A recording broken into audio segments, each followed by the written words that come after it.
ছাত্র জনতার আন্দোলনে এক পোশাক কর্মীকে গুলি করে হত্যা চেষ্টার অভিযোগে প্রধানমন্ত্রী শেখ হাসিনা সহ দ্বাদশ জাতীয় সংসদের ৩৪৪ জন এমপির বিরুদ্ধে মামলা করার আবেদন জমা পড়েছে। সোমবার ঢাকার senior judicial magistrate Abdullah Mohammad সালের আদালতে এ আবেদন করেন ভুক্তভোগী পরিবারের পোশাক কর্মী আলাদুল ইসলাম। আদালত মামলার আবেদন গ্রহণ করে পুলিশের অপরাধ তদন্ত বিভাগ পিবিআইকে এ বিষয়ে তদন্ত করে ২৭ জানুয়ারির মধ্যে প্রতিবেদন জমা দিতে নির্দেশ দিয়েছেন। বাদীপক্ষের আইনজীবী মাসুদ মিয়া সংবাদ মাধ্যমকে এ তথ্য নিশ্চিত করেছেন।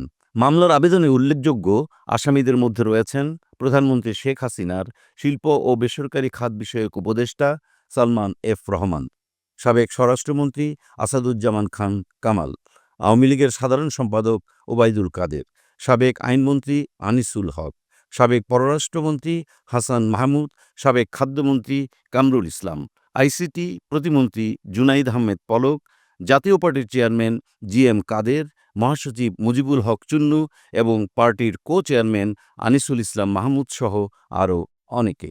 মামলার এজাহারে বলা হয়, ভুক্তভোগী আলাদুল ইসলাম ঢাকার আশুলিয়ার একটি গার্মেন্টসে কাজ করতেন। গত বছরের ৫ আগস্ট তিনি ছাত্র জনতার পক্ষে একটি আন্দোলনে অংশ নেন। ওই দিন দুপুর ২টার দিকে আন্দোলনের সময় আওয়ামী লীগ নেতাকর্মীদের হামলায় তিনি ডান হাতে গুলিবিদ্ধ হন। পরে তিনি ঢাকার সম্মিলিত সামরিক হাসপাতালে চিকিৎসা নেন। মামলাটি রাজনৈতিক অঙ্গনে তীব্র প্রতিক্রিয়ার সৃষ্টি করেছে।